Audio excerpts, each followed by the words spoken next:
Hello and welcome to another episode of Sports and Songs Podcast. We're your hosts, Dan and Andy. We're on season 7, episode number 21 tonight, Andy. Tonight's all sports. It's the sports edition, as we call it. Sports. That's us. A lot of sports. Yeah. It's March 30, 2026. The March Madness is really done. We'll cover the rest of the high school sports here, which was one thing, college or high school boys basketball. Yep. We got March Madness at the NCAA level. The latest points, the rankings are out on our Beer Belly Sports NCAA. We're both kind of in the top 10, but that's about it. There's 22 people that entered. You and I are in the 7th or 8th or 9th place or something. That Duke loss helped me incredibly. Okay. Because I'm one of the few people who didn't have Duke winning it. So you had Arizona and then Arizona winning it, yeah. And so the points really are lining up now as we get to the final round here. Let's start off with a trivia question, Andy. Speaking of basketball, all right. Not really a trivia question, but Michigan's in the Final Four. Michigan Wolverines. Now, we know Mr. Will Cheddar, right? Will Cheddar. Let's get rid of this banner here so you can see the gentleman, local boy from Stewartville, Minnesota. Will Cheddar is a 6th man in for Michigan. He's a graduate student there. He's got his first degree in 3 years. He's from Stewartville, Minnesota. Now he's a graduate student playing on the top team. And we don't really hear enough about this young man, but he's got a Minnesota connection. We'll get to the end of it at the end of the episode. We'll talk about the 6 degrees of separation between this show and Will Cheddar. Will Cheddar. There's a 6 degrees separation from this show. All we do is rocket strap people to the top anyway, so you know. Yes. Get your hands on us a little bit here. Stewartville, Minnesota native. We'll get to the end and as far as how it ties back directly to this very show. Let's start off with some sports, Andy. All right, let me get my clicker clicking here. All right. Feet up. There we are. That's us. Move my Donald Trump here a little bit. Okay, here we go. Okay. So the boys basketball tournament ended up. Here's the winners. Here, A champion, Hills Beaver Creek. The 5 seed, and they win fairly handily there too. It's kind of marched right on through. Your 2A champion, Minnehaha Academy, the 3 seed over the 1 seed. Nice. Not playing out as scheduled here so far. AAA, you got the 1 seed Tito Grace over De La Salle. Now I'm going to stop right here. I did my De La Salle homework. Okay. Remember we asked last week, where did this name come from? And being a good Lutheran boy, I didn't know this. Okay. De La Salle House School is named after Saint John Baptist de La Salle, a 17th century French priest and educational reformer. He is the founder of the Brothers of the Christian Schools, or Christian Brothers. Key things: John Baptist de La Salle was his life was from 1651 to 1719. Schools bearing his name, such as De La Salle High School in Minneapolis, were founded by the La Salle tradition, focusing on faith, service, and community. So there you go. Yeah, we didn't know that last week. That I is didn't know good. who the guy was. I mean, and that's not a rip. It's just I was never familiar with that name. Being the good Lutheran I am, I was not familiar with the Catholic traces there, so I apologize. But we're here to educate. That's what we do. So they finished second to Tia Race there. And in 4A, the number 5 seed beats the number 7 seed in the finals. What's this all about? Wow. And Tartan was undefeated in the season going in, and they lose the semis to Chaska. Apple Valley, the 7 seed, just kind of marches right on through there like it's no one's business. Yeah, unbelievable. That's what makes the high school tournament so great in every sport. I didn't watch this, Andy, but boy, I saw the social media posts, Chaska here, very close to where we are here in Carver County. Local team wins the state as a 5 seed over a 7 seed. Right. Very rare. Yes. Congrats. And the men's bracket, the Final Four is set. Like I said, UConn and Illinois. Need Illinois to win that game, so I have a chance to finish second in the brackets. And, of course, I need Arizona to win too, of course, for that. And Arizona to win the whole thing. But the women's Final Four is not set yet. There's one more game going tonight. South Carolina is playing. And I just drew a blank on who they're playing. I'm sorry about blank. But they are playing, and they if South Carolina wins, all 4 number 1 seeds will be in the Final Four then. So, wow.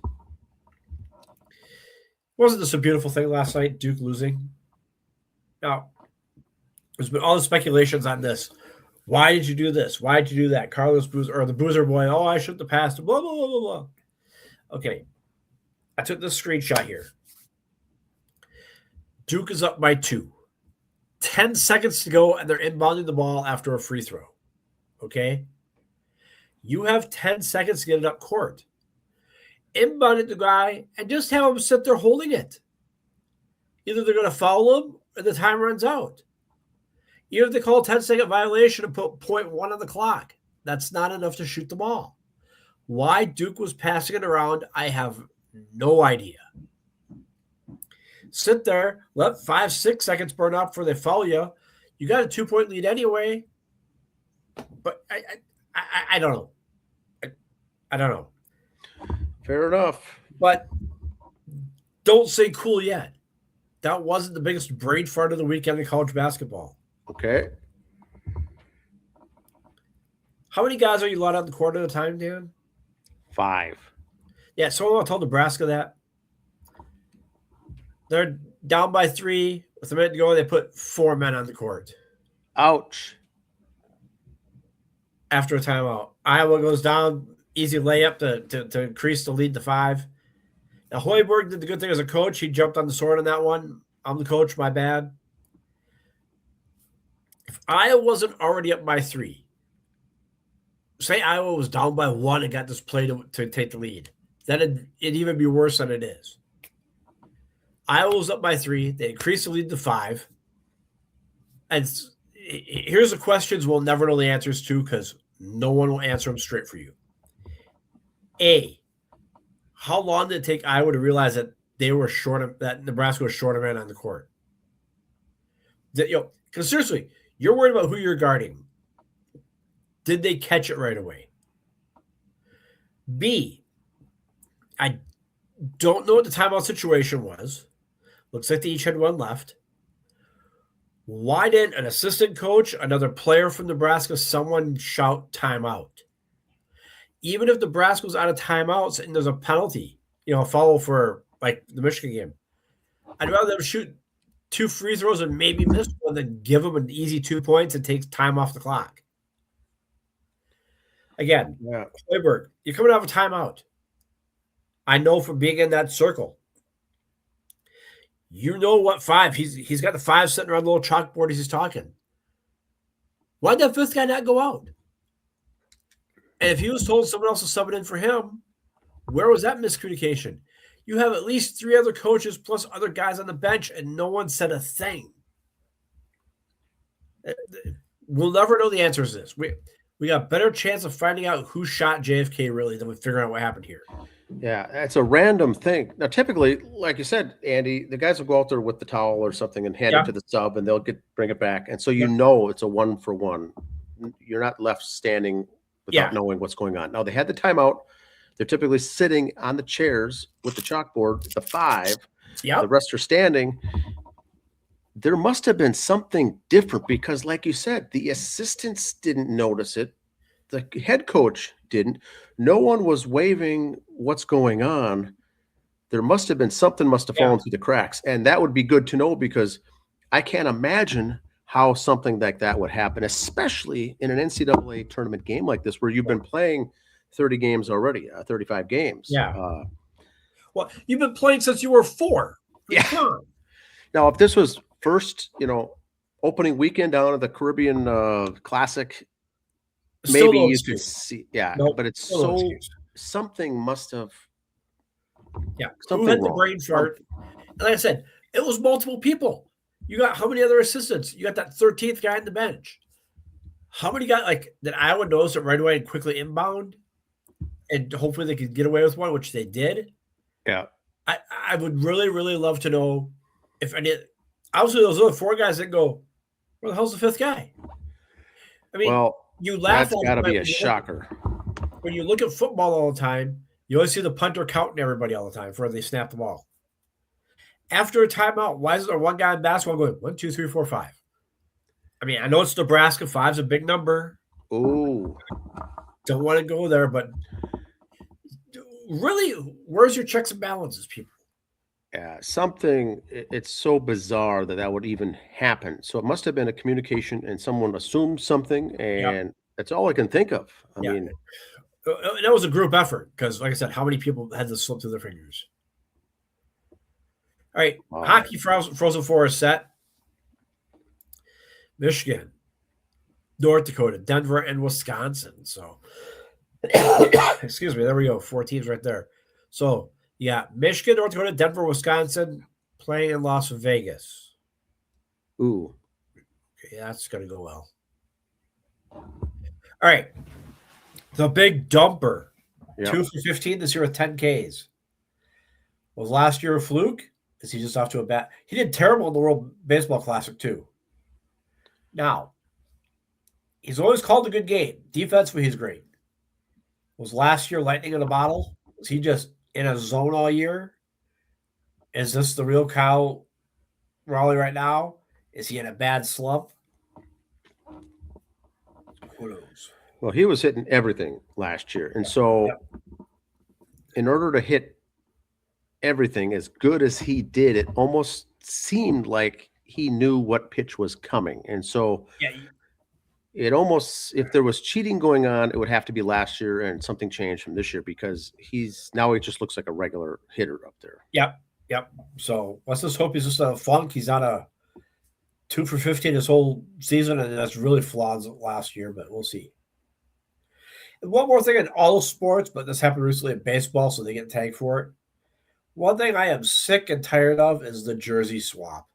Oh, dear Jesus. Yeah. If you guys want to do it, great. Do we need a camera around for it? If you want to go change jerseys with your buddy, go ahead. And no offense, do these guys really keep these jerseys? Is that just a photo op and they give them back afterwards? I don't know. Do you need a camera around for this? You can't just change jerseys with your buddy and say, hey, buddy, I seen you. Oh, wait. I'll see you 2 more days this week. Anyways, we play a 3-game series. Yeah, it's a strange, it's a personal thing, right? So you're doing it with a buddy, a friend, you're doing a swap, has nothing to do with the game, nothing to do with the broadcast crew. They shouldn't be filming it or even giving coverage. This is just a private thing that they do, but now it's a big social media thing. And I just don't get it anymore. I have no problem with them doing it, but it's not for the press and the public. We don't need to jump on that. There should be other things to focus on. All right, now check this out. Wrigley Field, home of the Cubs. They've had football games there. They have hockey games there. And this year, September 6th, college volleyball, Penn State and Kentucky. Okay. So they're going to do like the Nebraska thing, right? Or the Iowa. Yeah. So you have it in Wrigley Field, September 6th. So that should be kind of fun. Interesting. It's Tiffy time. Yes, I saw this. Local girl. Now, she's saying at the age 30, she wants to pursue her dream of acting Hollywood and stuff. I have 2 things to say on this. WWE does have their hand in making some movies. Yes, they're all very bad, but they do have their connection in there. Wrestlers, for most parts, are independent contractors and have 0 insurance. You do a couple of movies through the Screen Actors Guild, you're covered for life. That's why a lot of them like to dip in to do a few movies for that insurance. Okay. Now, here's the relaxed part and also kind of the frustrating part. We've been following Tiffy's career for a couple of years now. She's 26. We got 4 more years of her wrestling, so let's not get too. It's like she's leaving this weekend, okay? Got a little more time to enjoy the Tiffy time, so. But I guess she's had health problems that she did gymnastics in high school. Yeah. Wrestling. The knees and elbows have to be starting to go. I don't care because you see the work she does. stay healthy. Don't get too scarred up. Don't start walking bow-legged from blowing out a knee or something and going to acting. Well, God bless her. Hope she can do it. I just hope she doesn't do this acting and come back every now and then to wrestle if she wants to. Great. I don't think she'll be able to have the career to pull that off. I think when she goes acting, it's going to be all in for that. But unless she goes into the WWE studios for acting, then I'm sold to contracts. I got to wrestle twice a year. But good luck to her and her endeavors. We still got about 3-4 years of her wrestling, so enjoy those while we can. The Connecticut Sun are going to relocate to Houston in the WNBA. Houston originally had a team when the league started 25 years ago, so they get another team again. Connecticut, one of the original teams, which has always been the shocker to me on it, that Connecticut had a team, but no men's team. But that college basketball for there has always been so strong, they were able to support a women's team. So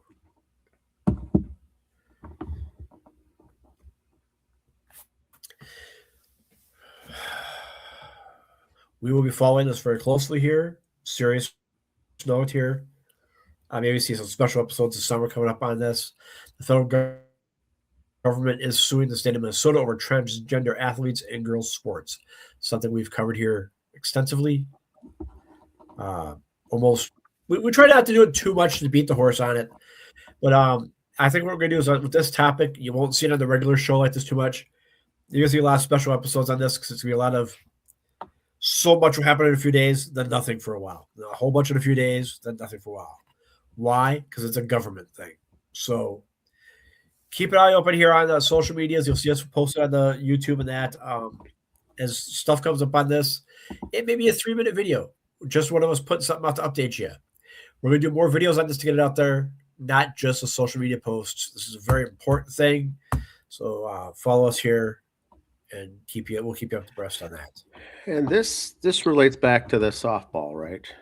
Yeah, from Minnesota. Yep. That's where it's all really starting. This is just crap. So yeah, if you're not familiar with it, when we do a bonus episode, be sure to watch because we cover it from a couple different angles. Yes, the event and what happened, but more so the culture of how does it get this far? How does it happen that it goes this far down the pipeline?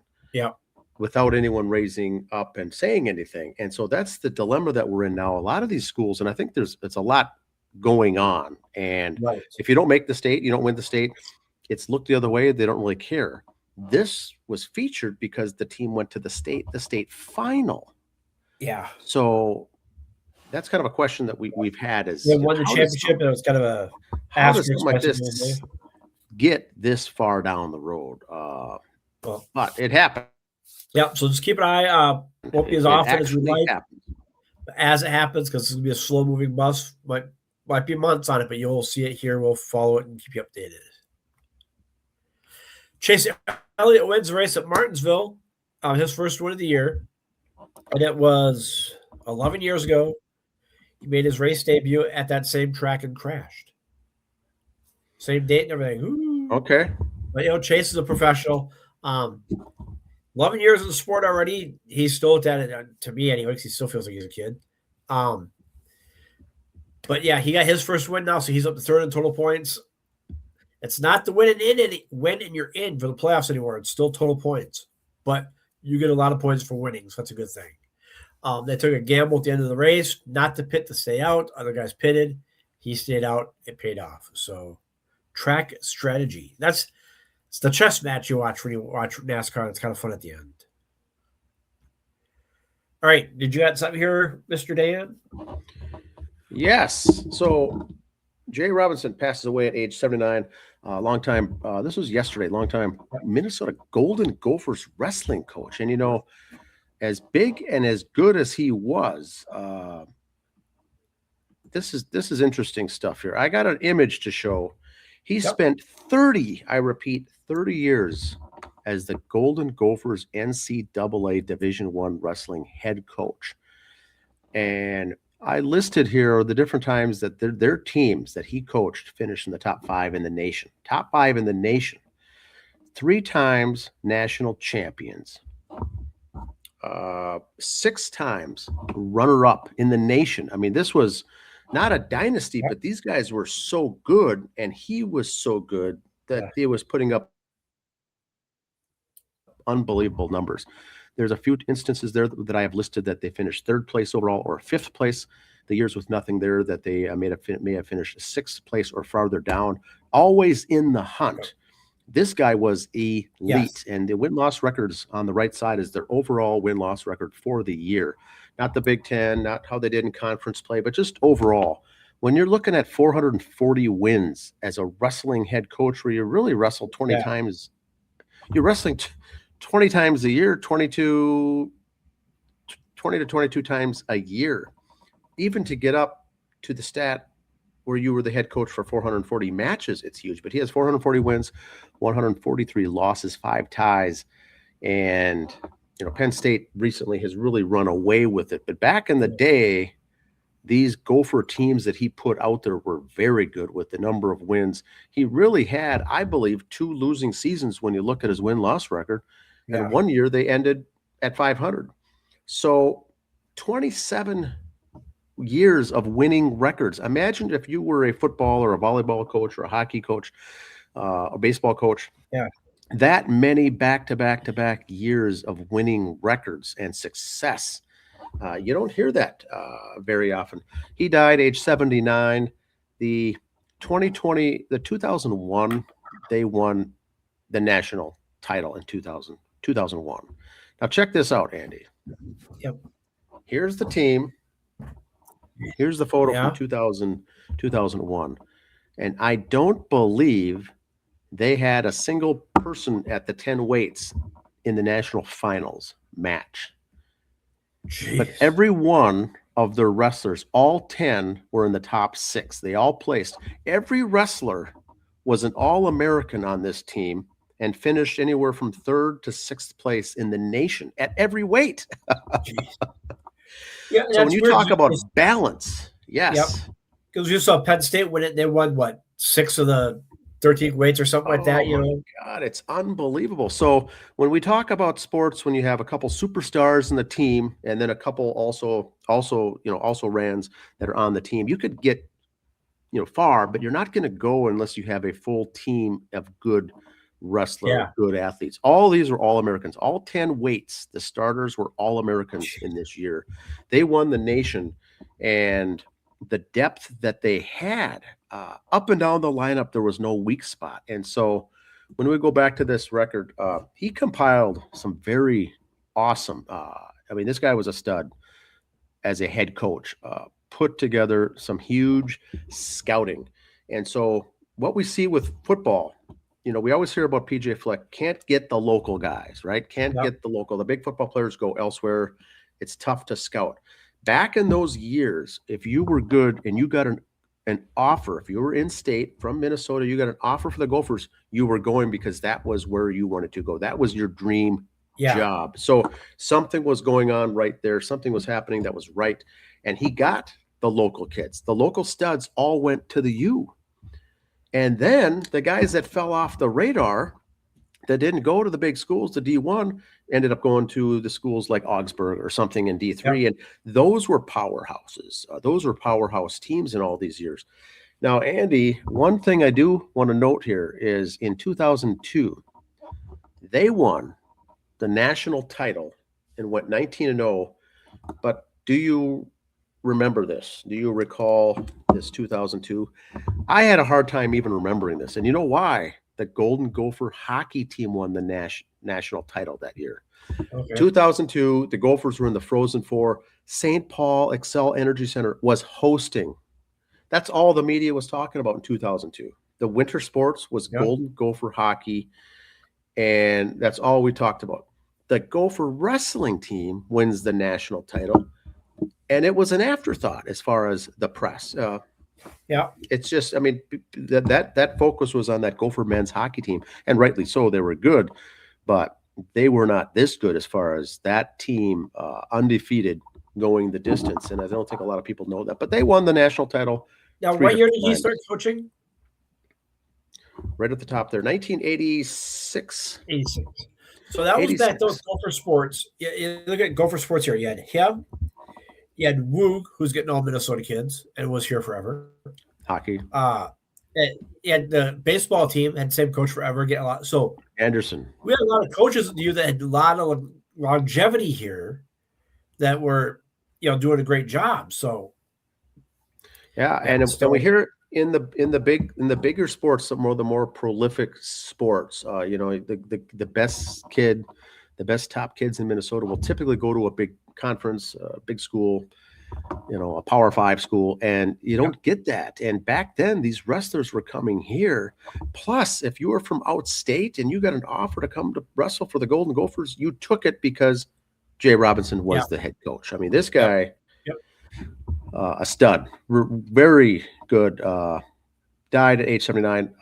An unbelievable. He's in a lot of Hall of Fames, a lot of different things that he's involved with. As a wrestler himself, very good. I mean, he attended, just think of this, Andy, the 1972 Olympic Games in Munich. He was on the team. Yep. It's in Iowa before he started here too. God, the stories this guy could have told, and I don't know if there's a book about the man, but I'm sure there's a few. That career is unbelievable. That's all. We also had another unfortunate passing here. Our local sports missed. Joey Browner. I was going to say, from my point of view with Joey Browner, when he played his career there, that's kind of when I was starting to get into football. The Viking teams of those times, man, holy cow. They were all studs. He was selected 83 in the NFL, or the 1983 NFL draft by the Vikings, 19th overall pick. Here's one thing that you forget about with him. Let's see. Where's the number I had here? Where was it? Okay, yeah. Hey, Pro Bowl. Okay, here's 1982 most valuable player on his USC team. Other guys on that team included Dennis Smith, Hall of Famer Ronnie Lott, future Rams coach Jeff Fisher, Anthony Munoz, Marcus Allen, Charles White, Paul McDonald were all on that team, and Browner got MVP on the team. That is so. So that says something there too. His whole family was a bunch of athletes. Some brothers all played football. Very well liked. I don't think I've ever heard many bad things about the guy. He passed away this week at the age of 65. No cause given. And that's really doesn't matter what the cause was why Joey Browner passed.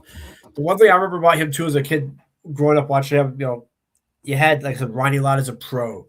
Yes, there's other guys at pros. It's like you're kind of comparing it to him, And Browner was always in the Pro Bowl. There's a Viking guy in the Pro Bowl. Number 47. That was kind of a cool number to have, I thought. It's like kind of filled up the jersey, made it look more intimidating than 22 or 40, 47. Oh, that's cool. It's different, But just regular guy, just nice guy. Haven't heard a bad word about him. And if there was, there's enough guys that got good things about him that give you trouble for it. So, very good player. Yeah, very underrated because he never got a ring. All of Famer, don't get me wrong, but if you had a ring, you'd hear his name come up as one of the greats more often, I think. So I agree. And just one more thing here before we call it a night. I saw this list today of the 10 greatest multi-sport athletes of all time. And I got a problem with the list. Okay. Here we go. Dave Winfield, they put baseball on the NFL. But yeah, he was drafted by the NFL. He was also drafted by the NBA and the ABA also. So that's 4 sports. Kurt Gibson was good just at college football. That shouldn't count. Herschel Walker, NFL, MMA, and he was an Olympic bobsledder. That's right. And no offense to Jackie Robinson, that's college basketball, not pro. So you go multi-sport athletes. A lot of these guys play multi-sports. Yeah. Keep it to just pro. Jim Thorpe, track and NFL. I'll give you that one because track is kind of a hard one. He was an Olympic track athlete. Wilt Chamberlain, volleyball, basketball, but Wilt was multi-sport, more things than one, maybe. But some of these guys, Bo and Dion, I think, get all the press for it. because of the media at the time. Deion Zoe got to score a touchdown and a home run in the same week. Bo Jackson really kind of said, no, when baseball's done, then I'll go play football. He didn't try to double dip. So the teams respected him for that. That's one guy I wish it wasn't for his hip injury to see what his career would have done for Bo Jackson. If maybe after 4 or 5 years he would have said, no, I'm going to stick just to the one. After the hip injury, he stayed with baseball. He always said he loved baseball more because I think football just took such a beating on him. But I think he would have been a great baseball player. Just wish he never had the hip injury. It's a good list. Like I said, didn't do a lot of Major League Baseball today because they've had 3 games going into today. So there, the ABA, the Challenger for balls and strikes, about 55% overturn rate so far. Some umps are getting ripped on it. Some teams are getting better than others. I just thought the funniest thing was the Twins coach arguing about the call from the automatic baseball. Excuse our how waited too long. Well, you know what? It's the first weekend of the season. Yeah, you've used it in spring training last few years. Give it a couple weeks. If the guy waited 5 seconds instead of 3, get over it. I saw one play today in a game. What happened is close call, but they did a quick snap throw to first. Well, you have 3 seconds after the end of the play. Well, if you're throwing to get a runner out, that play is still going. Yeah. So it's not like, well, he threw the ball at first. It's been more than 3 seconds. The play was still active. So go with it. It seems like the catchers are having the best success rate on it.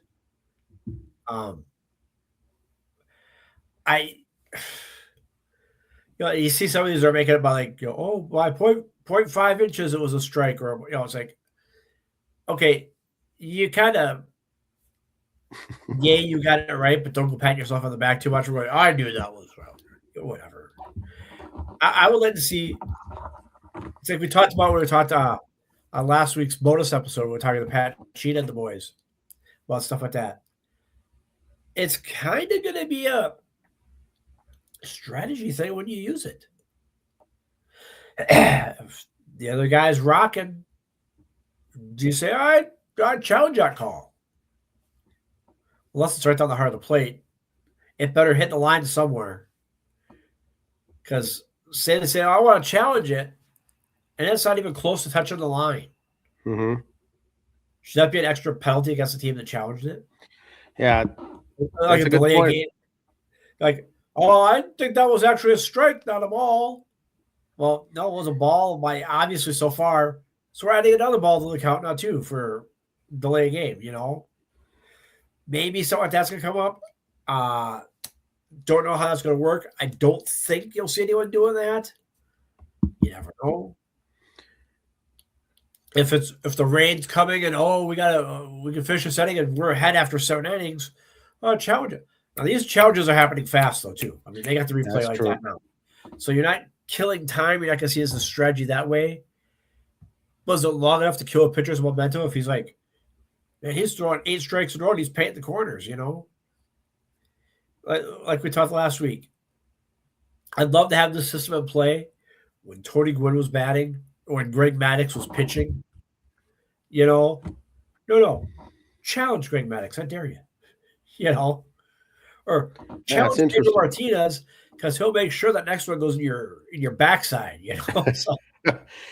Yeah, and you see it, like you said, as a timing to throw off timing. You see it even when it's not necessarily if there's a feud going on back and forth with the teams late in the game, just to cause that spark. Someone's going to say, "Look, I want it challenged," and will it drum up some fights? Who knows what it's going to do? But right now, you're seeing the honest to goodness calling, and they're tracking it. Like we said, there's going to be all these stats. Like we said, I think it was 6 months ago. They're going to track now who's calling it, what percentage there are, what ump is calling, and what percentage they are, how many are overruled, how many are challenged or won or lost. The thing I think is interesting is the catchers are getting the corners right and winning those challenges because the home plate umpires have typically used an oval strike zone. I've been hearing this a lot. Is that correct? Yep.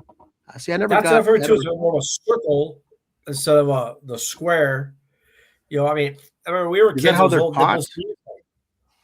Yeah, I didn't get that part, but it sounds like the longtime umps really call an oval and egg-shaped strike box, not the corners. And so when the catchers are benefiting now because they're getting those calls.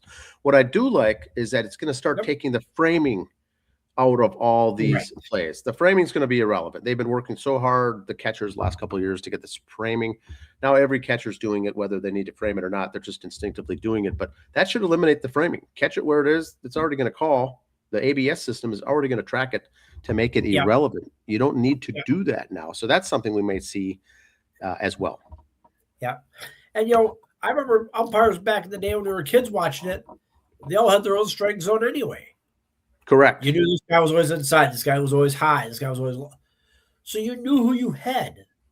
Now, it's a wash now because it's a textbook strike zone.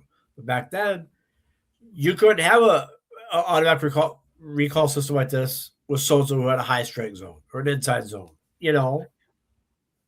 And so those guys now, I think, are going to be doing the challenge, and they're going to start rating poorly if they've got a strike zone that's odd.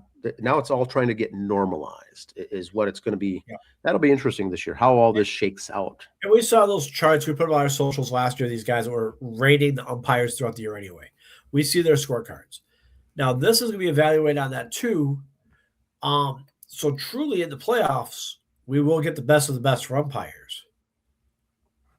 Because a guy who's had somebody overturned will not be umping in the playoffs. I'm pretty sure of it. So, yeah, and each of the crews, the umpiring crews, of the four, three or four crew members, they all rotate during that 3-game series or 4-game series. So they may not be the best home plate umpires anyway. There's a crew chief of each one of them. That's their manager or the team lead person, but they all cycle through and be the home plate umpire. And so we'll see who's getting it wrong. You may luck out and not get one guy in your 3-game set. Yeah. So, but they all take turns going around taking their turns. So that 4, and most of the time they keep the same 4 together all year long. Now, that's true as a crew. Time off, you get this and that happens. So, yeah, so they work together very closely, but they rotate around. So there's not specific home plate umpires for those listening that aren't familiar with this. That's all that they do. You're umping the first base or second base or third base the next day, and your home plate wants just that series. So they're all going to get rated, but there's no specific specialty guys out there that just focus on third or second base. They all rotate. Yeah. Now, Andy. Yes. See the shirt here.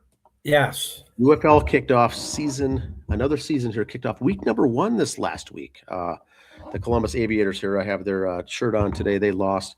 The first opening week is done. The games are in the books. Once again, they just play a 10-week series, 10-week season. There's no buys, and then they move on to the playoffs. And so the only thing that's new is this new 60-yard field goal was awarded 4 points, a 4-point field goal. So we saw that happen, and that's the thing that I've seen with the comments is that the NFL fans who are watching this and they use this as a sandbox to get things to come up to the NFL. They said this is the one people really like to say, boy, imagine a playoff game. You're down by 3, you kick a 60-yarder to win for a 4-point field goal, or you're down by 4, they may do that. The other thing they have in the UFL is once you pass the opponent's 50-yard line and you're in their territory, and it gets to 4th down, you're kicking a field goal or you're going for it. They take out the option. You're not punting just to pin them back in their territory. So now you're seeing all these 4th and whatever, they have to go for it. It's forced to go for it. So that's going to be a strategy. If it's 3rd down, you're at the 48. You take 3 steps backwards and kneel. Well, that's what some teams are thinking. I'll take a sack on purpose on 3rd down to kick the 60-yarder because I need the 4 points. So that we're going to see as well. So fighting for 9 yards for a 1st down, do I take 2 back? It's interesting. It's a wild scene. But week 2 will be going on here this weekend. Don't they have something different for the extra point too? If you start farther back, it can be 3 points. Yeah, you can do the regular extra point, which I think they took away last year. Now they added it back. You can still kick the extra point for 1. You can go for 2. But you can go back to the 5-yard line and get a 2-point conversion, or start at the 10 or 15-yard line and get a 3-point, conversion. They move it back to actually run a play from scrimmage. Yeah. And last year there was no kicking. You're going to do a 1-point conversion from the 2. You are running a play. Yeah. From the 5, you're running a play for the extra point. So they've done the studies. The extra point is, no one likes that. No one in any kind of football likes the extra point. So they're trying to do things to get rid of that. But now they're kicking it again this year. So that's really it. Now baseball, St. Paul Saints. And we've said on the previous shows as well that the amount of good prospects the Twins have in AAA. The Saints started off with a 3-game winning the series with a 3-game win streak. They've never done that before as an official affiliate AAA with the Twins. Gone 3-0 to open the season. There is 8, officially 9 prospects, top 30 prospects on that Saints roster. So if you get a chance to take in the Saints sometime, they're going to be a fun team to watch, I think, with a lot of talent. That Saints group. So a lot of young guys. There are a lot of names that you'll know. Should be fun. Major League Baseball kicked off, so first weekend's underway, and all we'll get here is more. The days off now are going to be less, except for this coming week. It could be interesting. Twins are at home this weekend. The Saints are at home all week, and we're supposed to be getting snow, rain, drizzle, cold weather, freezing temps, and 1 to 3 inches of snow. I mean, it's going to be interesting what's going to play out here. I have tickets for Saturday night's Twins game against the Rays, and I think that's going to be question mark, if that. Yeah. Now, Andy, anything else for sports? No, just the 6 degrees of separation you had for us. Okay, here we go. So we got Will Cheddar here, Michigan, going to be taking the court Saturday night in the national semifinal game. If they win, they'll be in the finals. What's the connection here? Yes, I know they're from Stewartville. The family's from Stewartville, but I think I drove by their house once. But Andy, the mother, Cheddar's mother, right here, played for the Bison, NDSU. Yep. All-American, 3 straight years in D2 basketball when they won 3 straight back-to-back national Division II titles. His mother, Casey Morlock, was their number 34 All-American 3 straight years, and NCAA Division II female player of the year, 2 of those years. Okay. So you get some good genes there as far as the gene pool there, with the mother being an NDSU fan. Their run where they won 4 straight Division II titles actually made the NCAA's top 25 list of college achievements in any sport, of all the sports combined. They said, what are the top 25 things that have happened in the college-based basketball or college sport? And that Division II NDSU team made it. So he's got some good genes there. All-time leading scorer. His mother, Casey Morlock, 2,200 points, lifetime. I don't think anyone's going to be close to breaking that record there at North Dakota State for the Bison. The father, now Andy, his father played football, was a wide receiver for the Bison. His father, Grant, Will Cheddar's father, Grant. His grandparents, Will Cheddar's grandma, Sharon Morlock, was a longtime athletic coach in Stewartville, including the athletic director, a female athletic director for 8 years there at Stewartville High School. The dad was his grandfather, a big sports athlete in Jordan, Minnesota. Rod Morlock. Jordan, him and his wife Sharon, both graduates 1962 Jordan High School. My dad was classmates, Andy. Coach Mike. There we go. Coach Mike. Classmates of both of Rod and Sharon Morlock, graduate classmates 1962. Of those 2 coming out living in Jordan, they moved down to the Rochester area after a job with IBM. Tremendous athlete, this Sharon was. This grandfather, Rod, very good. And now, when the daughter, Casey, goes to NDSU, marries, they met the first day of class. Her and Grant, Casey and Grant meet first day of class, both get degrees in electronic engineering, and they become married, move down to Stewartville, and then their kids are coming through. So Will Cheddar was the number 2 all in that year that he graduated the state of Minnesota, number 2 prospect in the state of Minnesota. And guess who he got overlooked by as the number 1 guy? Chet Holmgren. I've heard the name, yeah. So Chet comes out of Minnehaha Academy and goes, I think, 1 year with Gonzaga, makes all the news. Will Cheddar's number 2, kind of overlooked. I had to look up Will to get his background. But boy, very good athlete. He's in his 5th year. He's a 5th year graduate. Michigan Wolverines. Good luck for him.